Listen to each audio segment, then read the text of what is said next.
Session छोटा है, लेकिन आज एक महत्वपूर्ण विषय हम आज यहाँ पे समाप्त करेंगे। और कल से फिर योग वशिष्ठ की सबसे लंबी कहानी मंटपाख्यान लीला सरस्वती पद्मराजा की कहानी हम शुरू करेंगे। तो आज तक एक छोटी सी समरी फिर से याद दिला दूं। हमने शुरुआत की थी श्री राम जी के वैराग्य से। हमारे अंदर वो वैराग्य आ रहा है क्या, उसका विचार करें। उन्होंने जो भी प्रश्न दिए थे, जहाँ पे हम सुख देखने की कोशिश करते हैं और हमें वहाँ पे असली आनंद, असली सुख नहीं है, मुक्ति नहीं है, तो फिर कहा है वो जो उनका प्रश्न था उसके ऊपर हम भी विचार कर रहे हैं क्या क्या हमारे जीवन में वैराग्य है, यह देखें। क्योंकि वो पहली पहली नींव है, वो पहली स्टेप होती है इस मार्ग पे। उसके बाद फिर वशिष्ठ ऋषि श्री राम जी को मार्गदर्शन करते हैं। वे कहते हैं कि जो भी जीवन में प्राप्त करना है उसके लिए आपको प्रयत्नों की आवश्यकता है। प्रयत्नों के बिना कुछ भी प्राप्त होने वाला नहीं है। ओके। और वो प्रयत्न किस तरह से करें, तो शास्त्र और गुरु वचन इनकी राह पे चल के वो प्रयत्न होने चाहिए। उन प्रयत्नों को और आसान करने के लिए उन्होंने 4 द्वारपाल भी बताए थे। पहला द्वारपाल था श्रम का, सेल्फ कंट्रोल। हमारे जीवन में उतना नियंत्रण हमारे आचार में होना चाहिए, विचारों में होना चाहिए। उसके बाद उन्होंने कहा कि दूसरा द्वारपाल है संतोष। जीवन में समाधान होना चाहिए, तृप्ति होनी चाहिए। हम जो कुछ प्राप्त करना चाहें वो जरूर करें, उसके लिए प्रयत्न करें, लेकिन जो है उसके लिए कंप्लेंट ना करें, उसको तिरस्कार ना करें। तीसरा था विचार, सबसे आवश्यक है। जिसको मोक्ष चाहिए उसके जीवन में यह अत्यंत आवश्यक है कि मैं कौन हूँ, ये सब कुछ जो देख रहा हूँ वो सत्य है असत्य है, इसका शोध लेने का, इसको ढूंढने का प्रयास प्रयास करें। तीसरा हुआ विचार। चौथा सबसे आवश्यक है साधु संग।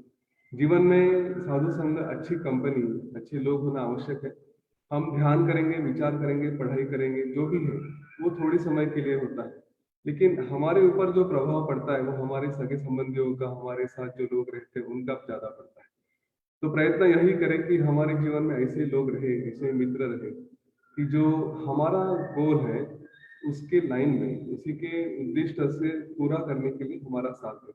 ना कि हम चाहे इस राह पे जाएं और हमारे सगे संबंधी या मित्र है वो हमें किसी और राह पे लेकर जाए। ठीक है। तो ये साधु संगति, ये हमारा चॉइस होता है। बाकी 3 लेवल मन के ऊपर है, तो शायद हम उस पर पूरा नियंत्रण नहीं कर पाते, लेकिन साधु संगति तो हम डेफिनेटली तय कर सकते हैं कि हमारे साथ कौन है कौन नहीं है।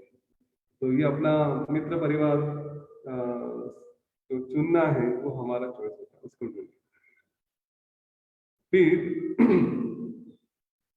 श्री राम जी को वशिष्ठ ऋषि बताते हैं इस योग वशिष्ठ में कि अभी तक हमने जो देखा, जिनका मुमुक्ष व्यवहार प्रकरण था, दूसरा पहला वैराग्य था, दूसरा मुमुक्ष व्यवहार था, कि जिसको मोक्ष की अपेक्षा है उसमें ये 4 द्वारपाल में से एक 4 द्वारपाल के साथ मैत्री अवश्य है।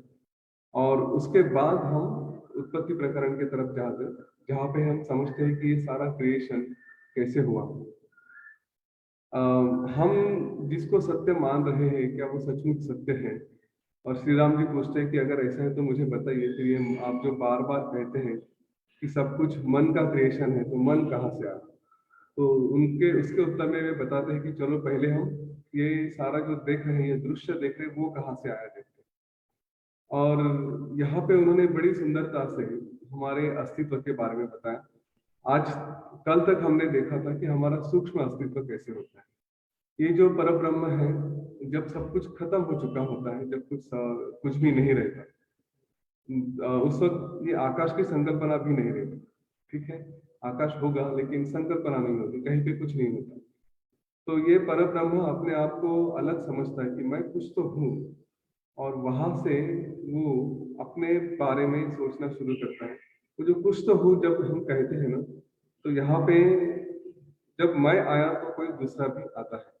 ठीक है, तो मैं कौन हूँ, ये प्रश्न जब आया, मैं कुछ अलग हूँ, तो फिर उसने अपने आप को अपने ही स्वयं के रूप से, जो मूल स्वरूप है, उससे अलग कर लिया।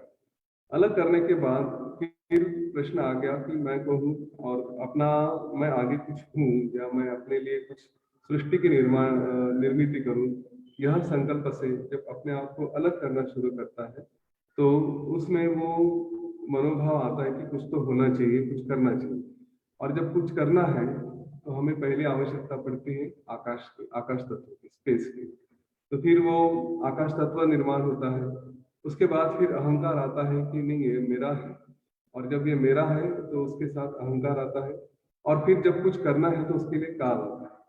तो आकाश तत्व, अहंकार और काल, ये तीन चीजें मिला के ये सारी सृष्टि का बीज है। हाँ, वहां से फिर सारी सृष्टि का निर्माण होना शुरू होता है। तो ये जो स्वरूप हो जाता है इसको हिरण्यगर्भ कहते हैं। पर ये हिरण्यगर्भ जीव रहित होता है। जीव आने के लिए उसको फिर वायु की आवश्यकता पड़ती है। और इसीलिए हमने आज अभी भी हम जो समझते हैं आज की सृष्टि में कि जब तक वायु है शरीर में, जब तक हमारे प्राणों का संचलन हो रहा है, तब तक यह जीव रहेगा। तो फिर और वायु की टेंडेंसी होती है वाइब्रेशन की। ओके, वो चेतना हमारे शरीर में, हम जो भी शरीर हिल रहा है हमारा, तो उसका कारण है वायु। तो यह वायु के रूप से उसमें चेतना आ जाती है और चेतना से वो फिर जीव को प्राप्त होता है। अभी तक ये सब कुछ मनोमय है। फिर उसके साथ साथ जैसे ही ये चीजें बन रही है, तो क्रिएशन के लिए आवश्यक वो जो सूक्ष्म क्या कहेंगे, सूक्ष्म गुण होते हैं, जिसको तन्मात्र कहा गया है, वो आते हैं। सूक्ष्मता क्या क्या होती है कि मैं कुछ सुनूं, राइट, उसमें आवाज है, उसमें ध्वनि है, तो उसके लिए शब्द लगते हैं। कुछ बातें एक्सप्रेस करने के लिए भी शब्द लगते हैं। तो सबसे पहले शब्द तन्मात्रा आता है आकाश के साथ। वायु के साथ हमने देखा स्पर्श तन्मात्रा आता है कि किसी चीज को छूना चाहिए। फिर आता है अगर मैं कुछ कहूँ, देखूं, तो उसके लिए फिर रूप तन्मात्रा आता है कि मैंने जो कुछ भी करना है, देखना है, तो उसके लिए रूप होना चाहिए। तो रूप देखने के लिए फिर तन्मात्र होता है रूप तन्मात्र। उसके बाद हम देखते हैं कि जब कुछ क्रिएशन, कुछ उसका आकार हो, तो उसको उस आकार के लिए हमें एक पृथ्वी तत्व होना चाहिए, तो उसका गंध तन्मात्र होता है। और जो भी देखना है उसके लिए प्रकाश लगेगा, वो तेज लगेगा, तो वो तेज मतलब अ, उसको उसको रूप तन्मात्रा मतलब तेज प्रकाश के रूप से देखा जाता है, अग्नि के रूप से देखा जाता है। तो यहाँ पे ये हमने जो तन्मात्रे देखे थे,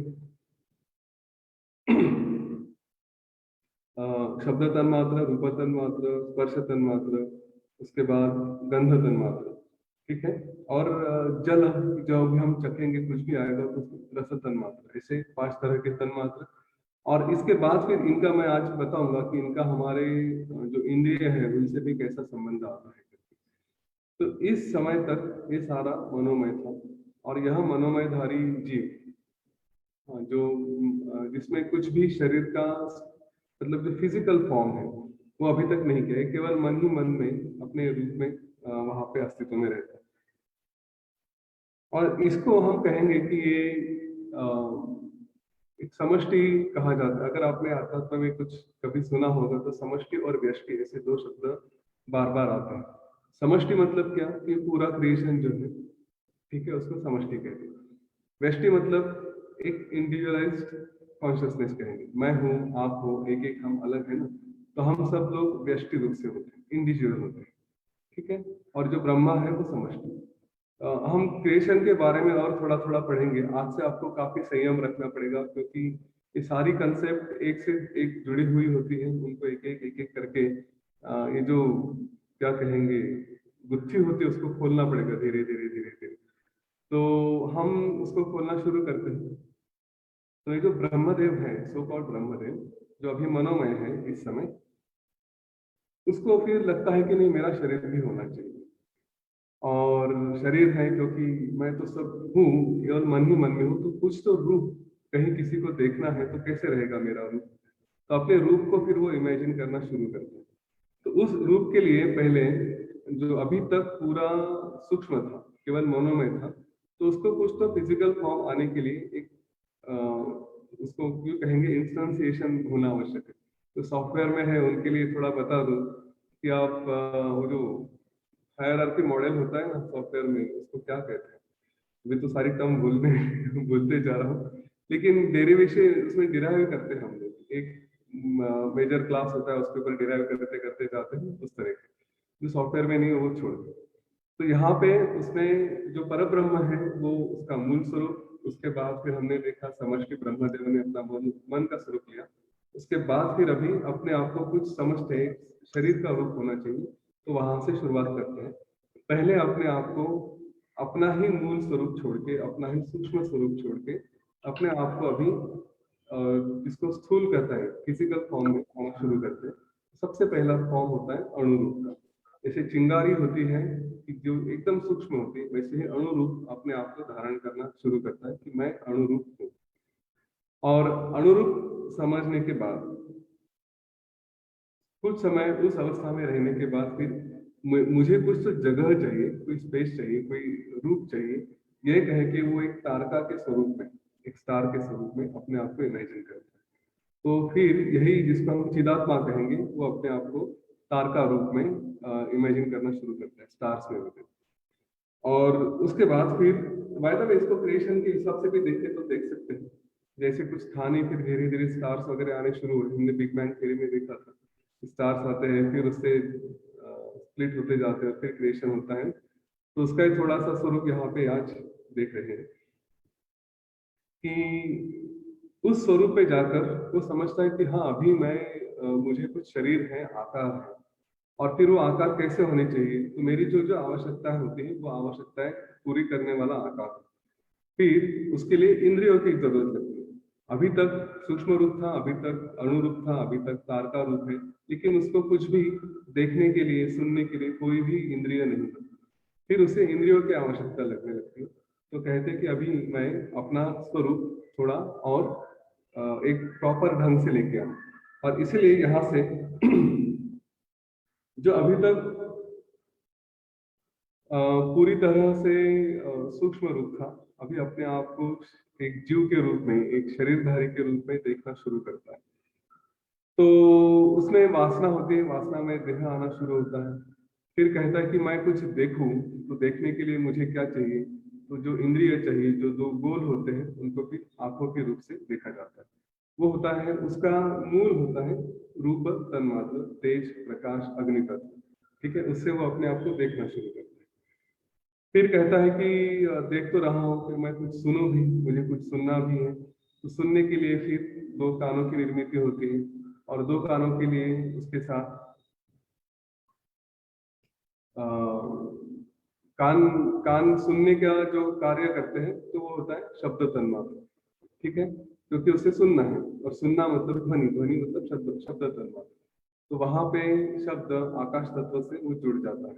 तो कान है वो शब्द तन्मात्र की तरफ से उनका सुनने का काम करने लगते हैं। फिर उसको होता है कि मैं कुछ स्पर्श करूं, तो स्पर्श करने के लिए उसे जो स्पर्श स्पर्श तन्मात्र रूप होता है, वो होता है अपनी त्वचा। त्वचा को क्योंकि सेंसेशन होना चाहिए, कुछ फील होना चाहिए, इसलिए फिर वो त्वचा निर्माण कर लेता है कि मैं जो भी विषय देख रहा हूँ, उसको अगर मुझे स्पर्श करना है, मैंने किसी को देखा तो हाथ लगाना है, टच करना है, फील करना है, तो उसको फीलिंग के लिए त्वचा की आवश्यकता पड़ती है। और त्वचा के साथ साथ वो फिर स्पर्श तन्मात्र उसका आ जाता है। उसके बाद मैं जो कुछ भी अभी शरीर है, तो उसका चखु, उसका अनुभव, उसका स्वाद अगर ऐसा होता है, तो उसके लिए फिर आता है रस तन्मात्र। तो यह इस तरह से उसके इंद्रिय बनना शुरू हो जाते हैं। और यह एक शरीर जो पहले कभी पूरी तरह से सूक्ष्म रूप से था, वो अभी एक शरीर धारण करना शुरू करता है। फिर मन में आता है कि मैं कुछ, ये सब बन तो चुका हूँ, लेकिन कुछ करना है, करने के लिए मुझे अपने शरीर में कुछ क्या कहेंगे, हलचल होनी चाहिए। तो उस हलचल के लिए किस चीज की आवश्यकता होती है, तो वो होता है वायु। वायु ही एक कारण होता है कि जो श्वास प्रश्वास या उच्छ्वास, उसके द्वारा इस शरीर को संचलन में लेकर आता है।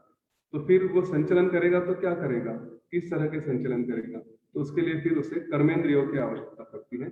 और फिर यह पांच कर्मेंद्रिय वो लेकर आता है। कौन से पांच कर्मेंद्रिय होते हैं? एक है हमारा मुंह, जिससे हम बोलते हैं, बात करते हैं। फिर हमारे पैर होते हैं, चलते हैं। हाथ होते हैं जिससे हम कुछ कार्य करते हैं। और फिर एक हमारा गुदा होता है जो शरीर से सब साफ करने का काम करता है, और फिर जननेंद्रिय होता है जो रिप्रोडक्शन करता है। तो इस तरह से 5 कर्मेंद्रिय हमारे बन जाते हैं। 5 कर्मेंद्रिय के लिए वायु कारणीभूत होता है। जब अगर हमारे शरीर में वायु नहीं रहा तो ये कर्मेंद्रिय काम नहीं करेगी, ये अपने आप नहीं रहेगी। वायु के बगैर हमें पता नहीं कि हम स्पर्श करते हैं, सुनते हैं कि नहीं है ना, क्योंकि हमने कभी अनुभव नहीं किया। मृत्यु के बाद हमें क्या पता ना, किसी ने हमें टच किया तो भी पता है कि नहीं, कौन बताएगा, एक्सप्रेस कैसे करेगा। इसके बारे में बाद में जाके भी हमें बड़ी सुंदर चर्चा करनी है कि वायु के बगैर शरीर है तो क्या उसमें अनुभव होता है, स्पर्श का अनुभव होता है, क्या वो देखता है, क्या वो सुनता है, क्या वो सूंघता है।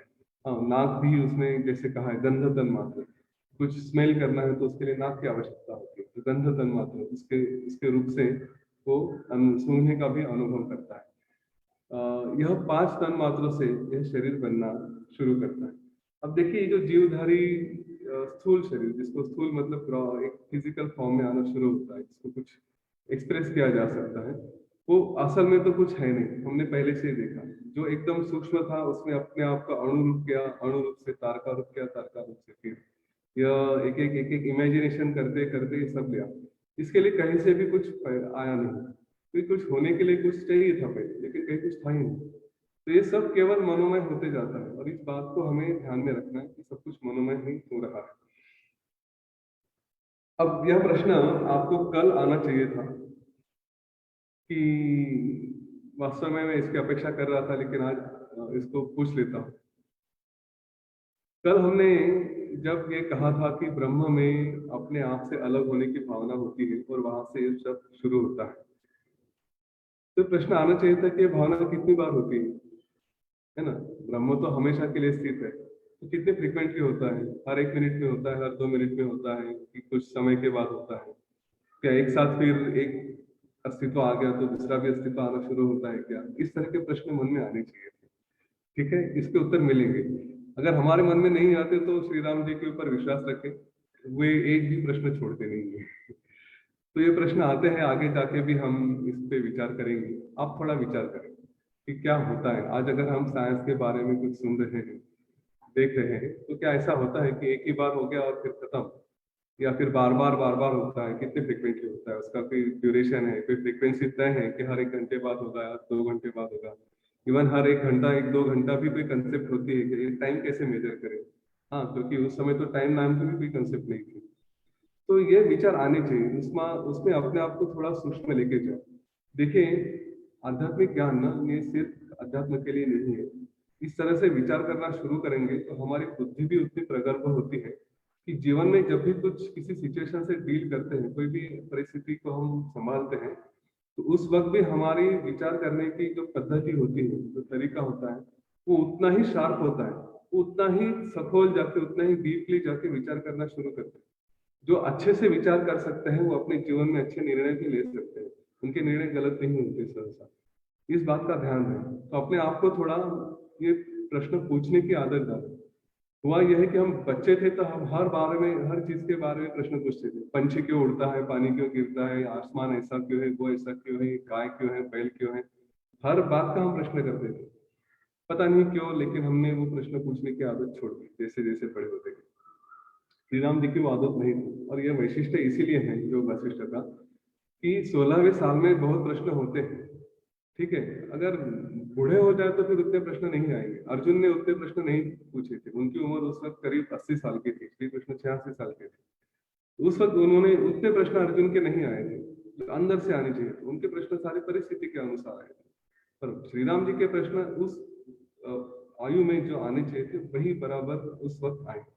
और वही हमें क्यूरियोसिटी हमारी जागरूक रखनी है।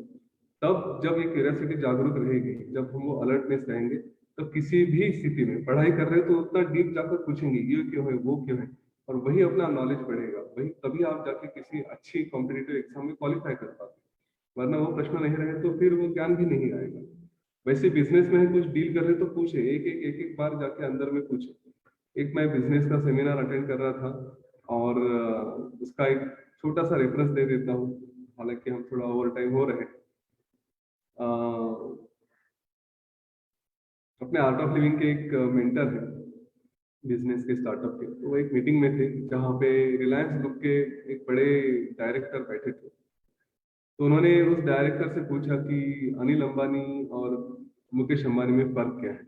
दोनों को सब कुछ एक साथ ही मिला था, लेकिन अनिल अंबानी का बिजनेस 12 में से यूं समझिए 4 इंडस्ट्रीज ऑलरेडी बैंकरप्ट हो चुकी है। मुकेश अंबानी का तो बिजनेस बढ़ता ही जा रहा है, तो क्या बात है।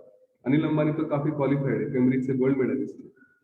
तो फिर क्या फर्क पड़ा दोनों के विचारों में या बिजनेस मॉडल को हैंडल करने में।